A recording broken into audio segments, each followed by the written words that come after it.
August 6 గ్రూపేషన్ August 6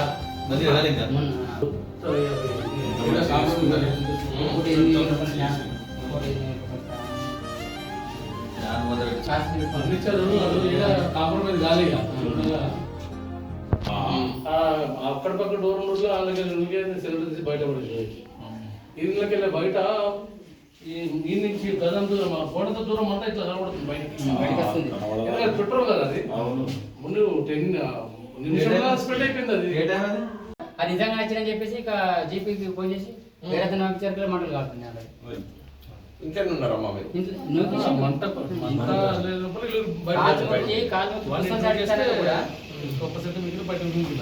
మళ్ళీ అదే టైంలో సిలిండర్ కూడా తీసి బయట పెట్టిండ్రు సార్, లేకుంటే మొత్తం అది వెళ్ళిపోతుంది. బయట ఉన్నాయి డబ్బులు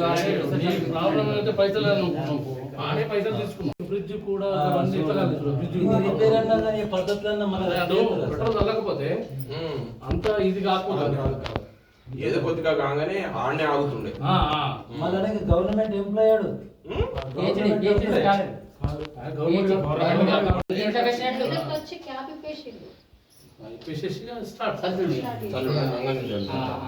గడియేసుకున్నాడు మొత్తం కంప్లీట్ చేసుకుని గొల్లెం పెట్టేసి నాకు డిస్టర్బెన్స్ కాదని మొత్తం చల్లేసింది. తమ్ముడు వచ్చేసరికి తమ్ముడు ఇద్దరు కలిసి తండితే అది వెళ్ళొచ్చి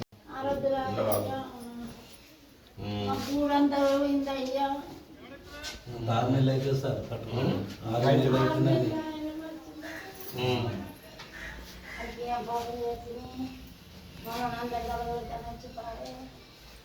కూడా వచ్చి పెట్రోల్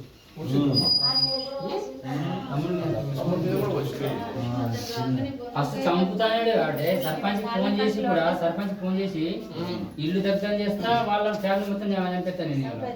7 నిమిషాల కాల్ ఇస్తుంది సర్పంచ్. అది సర్పంచ్ ఇక్కడ లేకుండే వేరే ఊర్లో ఉండే. అతనే మధ్య వ్యక్తి అయ్యి అతనే 5 లక్షలు ఇప్పించాడు మనం. అతను లేకుంటే ఆ డబ్బులు వెళ్ళేది కాదు. అతను కూడా కన్విన్స్ చేయంగా వెళ్ళే 7 నిమిషాలు కాల్ ఇస్తుంది కూడా ఫాస్ట్ ఉంటాయి కదా దాన్ని ఉడత లోపల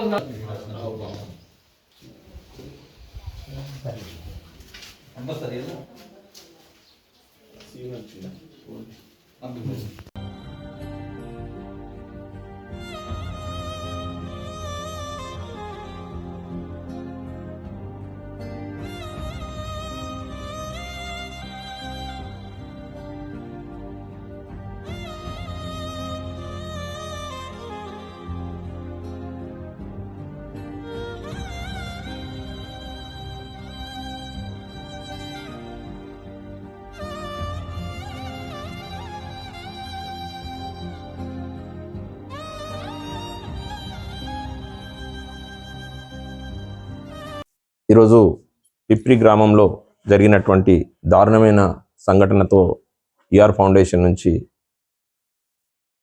మా అన్న కేసీ ముత్తన్న గారు ఆధ్వర్యంలో ఈరోజు ఇక్కడికి రావడం జరిగింది.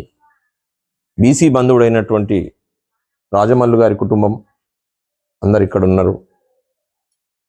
మొన్ననే జరిగినటువంటి ఈ యొక్క సంఘటన ఆర్మూర్ ప్రాంతంతో పాటు జిల్లా అంతా మనుషుల్ని కలిసివేసింది. మానవత్వం ఎటు వెళ్తుంది, వ్యక్తి మీద వ్యక్తి ప్రేమ ఎటు వెళ్తుంది అనే దానిపైన ఒక విచిత్రమైన సంఘటన ఇది. అవసరానికి ఆదుకున్నటువంటి రాజమల్లు గారు ఆ వ్యక్తికి అన్యాయం చేసింది ఏం లేదు, పైగా సహాయం చేసి తన డబ్బులు అడిగినందుకు ఇంతటి దురాఘాతానికి పాల్పడినటువంటి ఈ యొక్క సంఘటన మానవతా విలువలు కలిగినటువంటి ప్రతి ఒక్కరు కూడా ఆలోచించాల్సిన విషయం. వాస్తవంగా ప్రతి వ్యక్తి తన జీవితంలో అత్యంత ఇష్టపడి కట్టుకునేది ఇల్లు మాత్రమే. తనకి ఎంత కష్టాలున్నా కన్నీళ్ళున్నా ఎక్కడున్నా కానీ తన ఇంట్లో ఒక మంచి గూడు, నివసించే గూడుని ఎంతో ప్రశాంతంగా ఉన్నటువంటి ఈ పచ్చటి పల్లెలో ఇంత మంచి చక్కటి ఇల్లు కట్టుకొని కష్టపడి కట్టుకున్నటువంటి ఇల్లు వ్యవసాయం పైన ఆధారపడి సహాయం కోసం వస్తే ఇచ్చినటువంటి ఈ సంఘటన నిజంగా బాధాకరం. ఎందుకంటే ఒక అమ్మ వాళ్ళ భార్య అలాగే పిల్లలు, నా అమ్మ పెద్ద మనిషి అయినటువంటి తను అందరూ ఉండగా ఈ పెట్రోల్ చల్లిన తర్వాత వారిని అందరినీ కూడా తగలబెట్టేస్తా అనడం, అలాగే ఇల్లుని ధ్వంసం చేయడం. ఒక జీవితంలో ఒక ఇల్లు కట్టుకోవడం అనేది చిరకాల స్వప్నం ప్రతి ఒక్కరికి.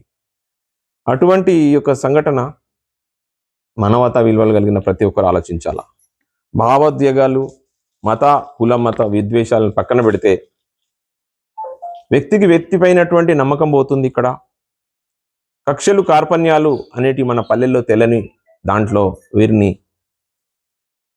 పాపం క్షమించరాని ఒక సంఘటన చేసినటువంటి ఆ వ్యక్తికి కరెక్ట్ కాదు అని చెప్తూ, వీరు కష్టం పైన ఆధారపడి మన బీసీ జనులు ఎవరైతే ఉన్నారో అందరు కూడా తన కష్టం తన కాళ్ళ మీదనే నిలబడి ఇంకొకరి యొక్క మోచేతి నీళ్ళు తాగకుండా ఉన్నటువంటి ఈ వ్యక్తులకు ఇంత దారుణమైన సంఘటన జరగడం మాకు చాలా బాధాకరం. చిన్న వయసులోనే మంచి కష్టపడి కట్టుకున్నటువంటి ఇల్లు కలల సౌధం అగ్నికి ఆహుతి కావడం, ఈ యొక్క వేడికి కంపల్సరీగా లోపల ఉన్నటువంటి ఐరన్ సెట్టింగ్స్ కూడా పోయి దాని తర్వాత ఇల్లు కూడా ఎఫెక్ట్ పడే అవకాశం ఉంది. ఇంట్లో ఉన్న ఫర్నిచర్ అంతా కాలిపోయింది. దాదాపు నాకు తెలిసి 15-20 లక్షల కంటే ఎక్కువనే 30 లక్షల పైన నష్టం జరిగిన దానికి ప్రభుత్వం కూడా దీనిపైన శ్రద్ధ వహించి వీరికి ఇమ్మీడియట్గా వారికి సహాయం అందించాల్సిన పరిస్థితి ఉంది. ప్రజాప్రతినిధులు కేవలం మాటలకే పరిమితం కాకుండా వారికి వీలైనంత ప్రభుత్వం వరకు వచ్చేంత వరకు కాకుండా వారికి తోచినంత సహాయం చేస్తూ వారిని ఇమ్మీడియట్గా, ఎందుకంటే వారి యొక్క భయానకమైన దృశ్యం కళ్ళు మూసినా కళ్ళు తెరిచినా వీళ్ళందరి మదిలోనే వినబడుతుంటది. ఆ ఆగ్రహ జ్వాలలు, ఆ మంటలు, ఆ దమనకాండ, ఆ దహనకాండ ఏదైతే జరిగిందో క్షమించరాని నేరం ఇది.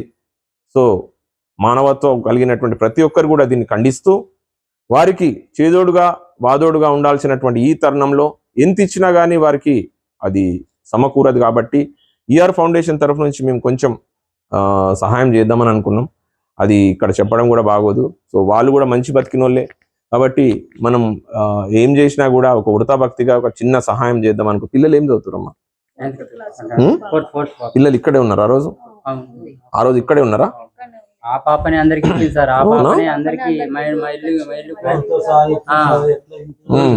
కూడా చక్కబెడుతున్నాడు. సో ఇక్కడ మత విద్వేషాలకు కానీ ఇంకా వేరే వాటికి కూడా మనం తావివ్వకుండా ఇంత చక్కటి మనం పెంచి పోషించినటువంటి వ్యక్తులు మనల్ని ఇబ్బందికరంగా గురి చేస్తే మాత్రం ఇది 100% తప్పు. మన ముత్తెన్న గారు కూడా మంచి గలం విప్పుతూ అందరినీ కూడా చైతన్యపరుస్తూ ఇటువంటి సంఘటనలు మరీ పునరావృతం కాకుండా కంపల్సరీగా మనం దీన్ని ఖండిస్తూ, వారికి ఏదో వచ్చి చూసిపోయి ఏదో మామూలుగా మాట్లాడేసిపోకుండా వారి కన్నీరు చూడడానికి మనం చిన్న ఆసరాగా ఏదో ఒక చేయాలని ఆలోచించి ఒక చిన్న సహాయాన్ని మేము అనుకున్నాం.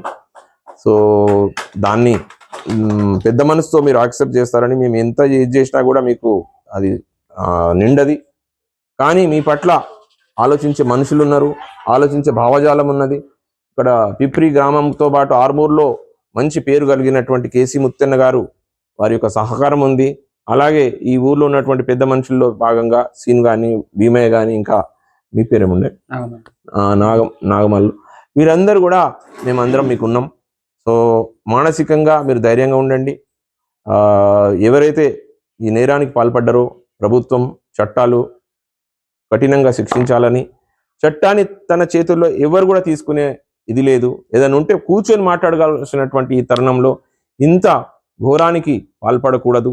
కాబట్టి వారికి కూడా 100% చట్టం, ధర్మం, న్యాయం కంపల్సరీగా చట్టాలను ప్రకారం వాళ్ళని శిక్షించడానికి అవకాశం ఇవ్వాలా. వీరికి కూడా భగవంతుడు అలాగే ప్రభుత్వాలు కూడా మంచి ధైర్యాన్ని ఇస్తూ వారికి కంపల్సరీగా ఆర్థిక సాయాన్ని కానీ లేదంటే రీహాబిలిటేషన్కి సంబంధించిన ఏదైనా ఉన్నా కానీ కంపల్సరీగా చూసుకోవాల్సిన బాధ్యత మన అందరి మీద ఉంది. కాబట్టి మా ఆర్మూర్ నియోజకవర్గంలో పిప్రి అనే గ్రామం మంచి పేరుంది కలిగింది. ఎవరితో గొడవలు ఉండే ఏముండే పచ్చటి పల్లె. అందరు కూడా ఇక్కడ లింగమయ్య గుడికి తండోపదండాలుగా 1000 మంది వచ్చేటువంటి ఈ గ్రామం 10,000 పైగా ఉన్నటువంటి ఈ గ్రామంలో మాకు కూడా చాలా బాధాకరం.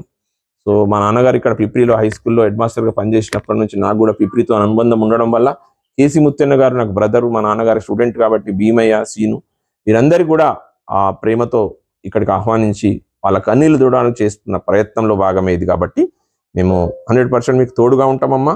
మేము ఏం చేస్తామనేది మీకు అన్నతో మాట్లాడి ఇప్పుడు క్లోజ్ చేస్తాం.